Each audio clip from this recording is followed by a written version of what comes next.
Let me read you this bit. From a top 40 hit in the fall of 1966, here it is. This is how it starts. I was down in LA town when our manager said jump. I threw my clothes and my saxophone in a 2x4 bit trunk. I pushed it to the airport and I ran to the ticket line.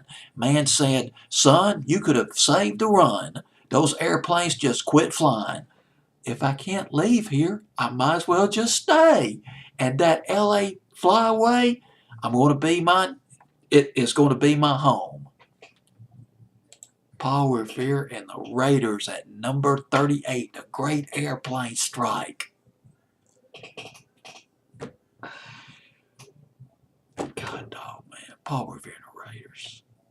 If you're watching this video, I'm sure you remember Paul Revere and the Raiders. They had some great rock and roll hits. Stepping Out, 1965, didn't make top 40, and then there was Just Like Me, the Raucous, I can't pronounce the word, the racy or whatever, Martin Lindsay just let it all out, Just Like Me. Remember that? The Louis influenced record, fall of 65, and then they slicked it up with Kicks in 1966.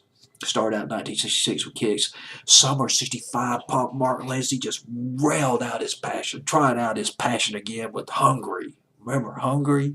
Yes. One of the best rock and roll damn records. What can I say, man? Paul Revere and the Raiders. And then the Great Airplane Strike came out after that. A different record by Paul Revere and the Raiders.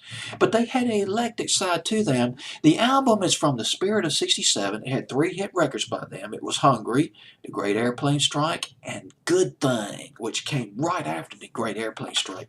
The thing was, Kicks was a big one. Hungry was top 10, and then it was broken up by The Great Airplane Strike.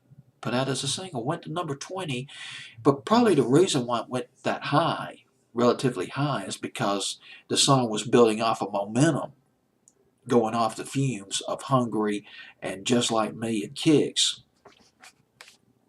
The album is The Spirit of 67, came from the album Spirit of 67, I think I've already mentioned that, produced by Terry Melcher. M-E-L-C-H-E-R. I'm having trouble pronouncing names tonight.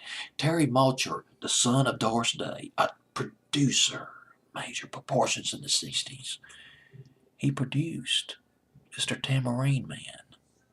Although the Byrds did not play on that record except for Roger McGuinn and his 12-string guitar, the rest of that song was handled by the Wrecking Crew, crack LA session musicians.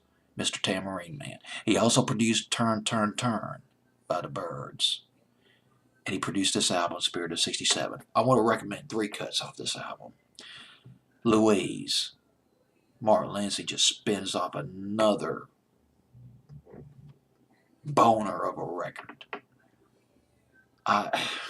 I want to say it sounds a bit like the Everly Brothers, but it's even more, it's harder than the Everly Brothers, but it's just, I don't know why the Everly Brothers come to mind on that record. Undecided Man, which was Paul Revere and the Raiders' response to their take on Eleanor Rigby with the violins, completely different from anything you've heard by Paul Revere and the Raiders. And talk about another song that's different, 1001 Arabian Nights. Those are 3 songs I recommend from that album. If you haven't heard it, you might be able to get a copy of the CD, maybe off of iTunes or something like that, and give those 3 songs a listen to. Louise is probably one of Martin Lindsay's most sincere, most guttural, gut-wrenching, ballsy record he's ever done. That's all I got to say about the Great Airplane Strike. Oh, but wait a minute. I want to read one more verse from this. Man, this is just so funny. I walked into the washroom, and I built myself a fire. Threw on lots of paper, and the flames kept getting higher. The janitor come running in, so scared his face was white. So I explained my situation. He said, "That's all right." Got a little bit of sense of humor amid the frustrations. Paul Revere and the Raiders at number 38 on WSGN's playlist, September 30th, 1966. This is the Great Airplane Strike.